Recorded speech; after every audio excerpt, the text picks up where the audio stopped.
If you want to learn how to make drum covers with your electronic drum set, this is the video to watch because this is a complete guide going over where to find drumless tracks, how to record the audio, how to record the video, how to combine it all together, and how to upload it to YouTube or Instagram. That's coming up. What's up? My name is Justin. Welcome to 65 Drums, the place to keep on top of all things E-drum related. Hope you're having an awesome day. Now, in this video, I'm going to show you a bunch of different ways to record video and audio to make drum covers and then upload that to whatever site you want to upload it to. So, there are ways in this video that are going to be completely free. There are going to be ways that cost you money. Just choose the route that you want to go with. Some of these ways will give you really high quality. Some of these ways will give you low quality. It really just depends on what situation you're in and how much time you want to sink into this whole thing. Because with drum covers, you can either spend 5 minutes making the drum cover, and I'm not even kidding. I'm going to show you how to make a drum cover in 5 minutes and upload it to YouTube or Instagram right away. Or you can spend 100 hours poring over every minute little detail of this drum cover. It really just depends on what you want to put into it and how much time you're willing to spend. One question that I've gotten a few times is, hey Justin, I want to start making some drum covers. Where can I find some drumless tracks so I can make drum covers with them? And your first thought will always be to just type it into Google, click on whatever website shows up, and then buy the $2 song. And there are definitely a lot of websites like that. Like there's a drumless version where you buy all the songs at once for like $200, or you can buy them each for like $1.99, something like that. There are lots of karaoke websites where they'll sell lots of different versions of the same song. So one song might just have the bass missing or just the drums missing. You can definitely go the paid route if you want to, just go buy those $2 songs, whatever. But what a lot of people do is they just go on YouTube, type in the name of the song, and then drumless version on the end of that. So if you would type in Tom Sawyer by Rush drumless version, you'd find all kinds of different versions of that song without drums. Download whatever one you want and then make a drum cover with that audio. A lot of times you'll see that these results have rock band footage. The reason for that is that game lets you play guitar, drums, bass, and stuff. So they have to have different stems where there's a version of each song without the guitar or without the bass or without the drums. So there are lots of drumless versions of songs that actually come from the game Rock Band. And then there are other people that have manually tried to extract drums from different songs as well, using different methods. But regardless, YouTube has a ton of drumless versions of different songs. So check there first, and if you don't find the version of the song you want on YouTube, then go buy the $2 version from whatever website that you want. Okay, so now that we've got that squared away, let's talk about how to actually record yourself playing with your electronic drums. There are a million ways to do it, so I'm going to start off with the really easy route first. That takes like no time at all to get up and running. So the first route is to use something like iRig. It doesn't have to be iRig. There's a bunch of different versions of this. I'll link a couple in the description below from Amazon. There are ones that are cheap, ones that are more expensive. But the whole idea is that you plug a 1/4-inch cable from the master output, the master mono out of your drum module, into the end of this. And then this end right here plugs into the headphone jack of your cell phone. Since I don't have a headphone jack, I just use the lightning to headphone adapter, and then I plug it into my phone like this. Now from here, all I got to do is open up my camera app and go to the video section and press record, and anything I'm playing on the drums supersedes any of the audio that the microphone on this would pick up. So I'm just recording myself, the video and the audio. It's all synced up, and I can choose, all kinds of stuff. I can choose to record it in 4K, 60 frames a second, whatever I want to do, and that's the beauty of just doing all this on your phone. This is so incredibly easy. We're going to move on to more professional ways to record electronic drums in a second. But this is so easy, I'm just going to record myself playing drums right now to show you how quick it is once you get it all up and running.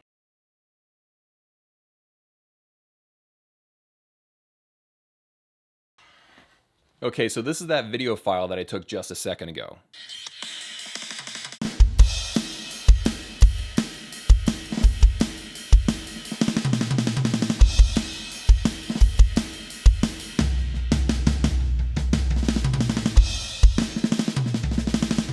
So as you can probably hear from the mic right here, it's clean audio coming straight from my drum module. It sounds very good.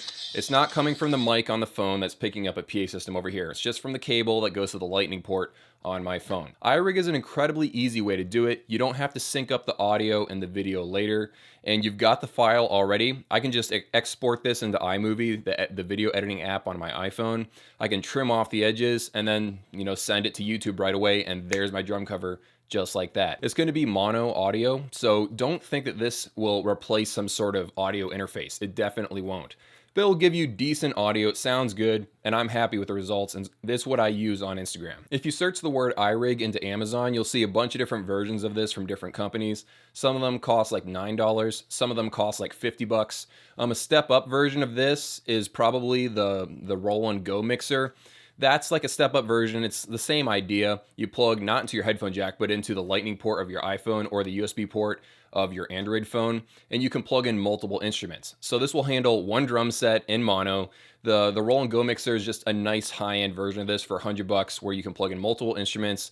You've got a headphone output that actually works. If you plug your headphones into this guy, there is a headphone jack right here, but it absolutely sucks. I never plug my headphones into this. I plug my headphones into my my drum module instead. By the way, as a quick side note, just want to warn you, if you use your iPhone with iRig, there's a variable frame rate that Apple uses. So what this means to you is if you record a couple of takes, so you got 10 minutes of footage, you pick 60 seconds somewhere in the middle of that footage and you chop off the ends, you might upload that to Instagram and then find out that the audio and the video aren't quite on, they're not quite locked on, there's a little bit of a delay. That's because it uses a variable frame rate.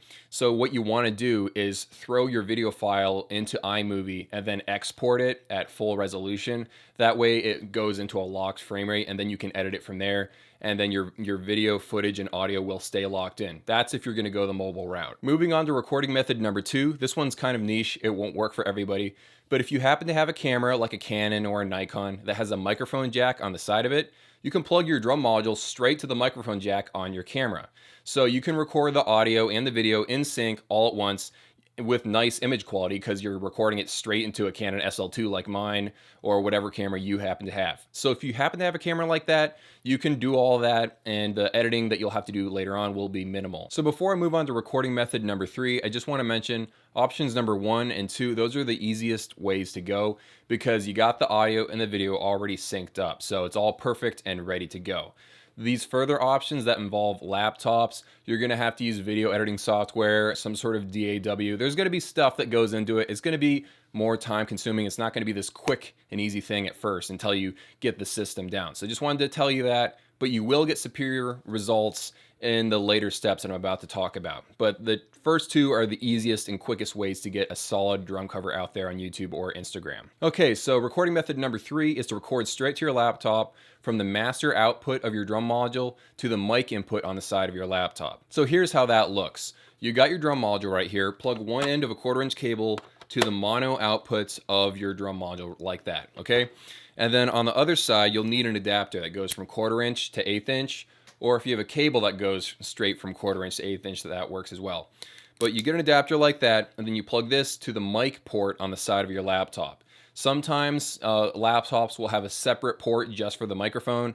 Sometimes laptops will actually tie the headphone port and the microphone port together in one single port. It kind of just depends on what you're going to run into. But all you got to do is plug this into the microphone port on the side of your laptop, and you can start recording. So now that you've got audio going to this laptop, you need some way to catch it. You need a program that lets you actually record with it. So I recommend a free program called Audacity. Just type it into Google, one of the top results, go download it. It's absolutely free. You can use light plugins with it as well. You can do compression, EQ, and stuff with it.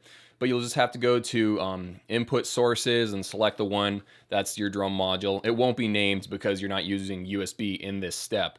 But yeah, you can record straight to your laptop just using a regular 1/4" cable going to an 1/8" adapter, plugging into the mic port of your laptop. Recording method number 4 doesn't really work for everybody, but it does work if you have a Roland TD11, a Roland TD15, a Roland TD25, a Roland TD30, or a Roland TD50.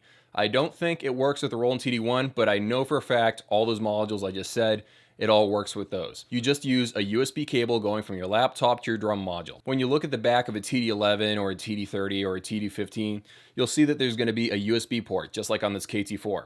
This KT4, if you plug it into the USB port of your laptop and you try to record in Audacity, it's just going to record the MIDI notes. If you have one of those drum modules I mentioned, it's definitely a great way to record it because you're getting really high quality audio over one cable, you're getting stereo, I believe, and you're just going from the USB port on the back of your module running to your laptop. I know this is a KT4, so it doesn't work with this module, just showing you as reference.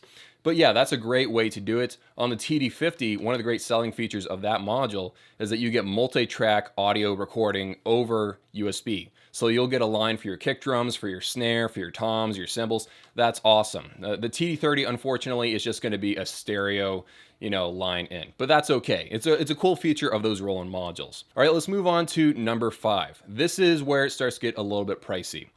Recording method number 5 is plugging into your laptop, not from the microphone jack, but into an audio interface first. So there's a lot of different options out there. I do not claim to be an expert. I don't even own an audio interface yet. It's on my buy list for next year. I'm going to buy one. But basically what you're doing here is plugging from the master outs to this audio interface. And this audio interface, this box, it has a USB port on the back, and that plugs into your laptop. Now you might be wondering why in the world you'd plug into a random box and then that goes into your laptop. The random box, the audio interface, what this does is it has better preamps inside of it, and it's just made to catch audio from any instrument on earth and send a really nice clear signal to your laptop. So if you want to get the best sounding recording from your drum module and you don't have one of those Roland modules that I mentioned, so you can't use the USB audio feature, then definitely get an audio interface if you're dead set on using module sounds. So that's recording method number 4. If you want to go from the individual outs for your kick, your snare, and whatever, if you have like a TD20 that lets you do that, and you want to plug in different, audio inputs so you can record all those tracks separately, you'll need a freaking huge audio interface, and those are kind of expensive. But moving on to the last recording method, number 5, we're on number 5, right? Let's move on to the last recording method, number 5. This is the 5th way that you can record your electronic drums. Forget about everything else I just said to you. In this situation, we're not even going to use the module sounds at all. You're going to forget about every sound inside of this. What you're going to do is plug a USB cable from this to your laptop, and your drum module just becomes the messenger. It tells your laptop what drum you hit, how hard you hit it, and your laptop will pull the sounds and will become the sound source. It will become the drum module. You're basically going to have a virtual drum module on your laptop. That's what drum software does. So when you hear people talk about Steven Slate, Easy Drummer, Addictive Drums, Superior Drummer, basically that's drum software. It's a virtual drum module that sits on your laptop. It sounds way better than most drum modules out there on the market, and it will give you the best recording quality. And you can get separate audio tracks, for your snare, your toms, whatever instrument that you're playing. That way you can spend hours and hours and hours tweaking the sound after you've already recorded the drum cover. Because remember, when you're recording the sounds, once you've already recorded using the internal module sounds, there's not much you can do to it. You can use compression, EQ, you can mess with it. If you're using just the MIDI data going to your laptop, you can spend days just tweaking all the different stuff because you can swap in a different kick sound, you can swap in a different cymbal sound, and that's why all the really serious guys use drum software. So that's how you record audio on a laptop. Again, it's a little more complicated, and by the time you're done watching this video, someone just using a cell phone could have already uploaded like 3 different drum covers by himself just like that because of how easy it is. But if you want the high quality, it takes extra time. But remember, that's only half the battle. Now you gotta film yourself while you're actually recording that audio. How do you do that? So let's talk about cameras. What should you use and how do you combine the footage later on? So I believe cell phones look great for drum covers, especially if you're going to do it on social media like Instagram. It's more than enough. If you're going to use it on YouTube and you want to be professional, then you'll have to get a legit camera. So something like a Canon SL2, I highly recommend. The Canon T3, T5, T7 series, they're all great cameras. I've heard great things about Nikon. A high-end camera will give you good footage. GoPro is a very popular option if you want that fisheye look. But something like a Nikon or a Canon camera will look nicer. Now, what I'm about to say is kind of a personal opinion, but I feel like if you have 5 or 10 different camera angles, it's going to take you so long to edit the darn thing down that by the time you have this 3-minute video all lined up and ready to go and you get 5 views on it, you're going to be very discouraged because of all the time and effort that you put in to get 5 views. So you'll probably make less drum covers in the future. So my recommendation is just get your cell phone out, record your drum cover, and then try to make more drum covers and become better and better and better at doing drum covers. Maybe start adding an extra camera here, an extra camera there. I don't think more than 3 camera angles is really necessary. Remember, this is YouTube. You're not shooting a music video. You can go that route if you want to, but it's going to take you more time, and it's going to be a little bit frustrating trying to nail all that down in the editing process afterwards. So as far as cameras go, iPhones are great. GoPros are a cheap camera that look very good for drum covers. And if you want to go all in, go check out Canon and Nikon cameras. They look great as well. And I use a Canon SL2 to make all these videos. Okay, so finally, we've made it to editing. How do you actually combine the audio that you recorded and the video that you recorded on your iPhone or your GoPro? It can be as complicated or as simple as you want it to be, but there are lots of free programs out there. I'm not really familiar with all of them because I actually use a paid editing program, Adobe Premiere Pro. If you want to download that separately, it's somewhere around 20 bucks a month. If you're going to be serious about making drum covers, it's definitely worth looking into. If you're only going to make one drum cover a month, I wouldn't even bother. I would just use something like Windows Movie Maker. But what you got to do is drag that MP3 file from Audacity and drag that MP4 file from your GoPro, from your iPhone, drag them into the timeline and line them up so that your drumming and the audio are synced up together. Be really careful with this.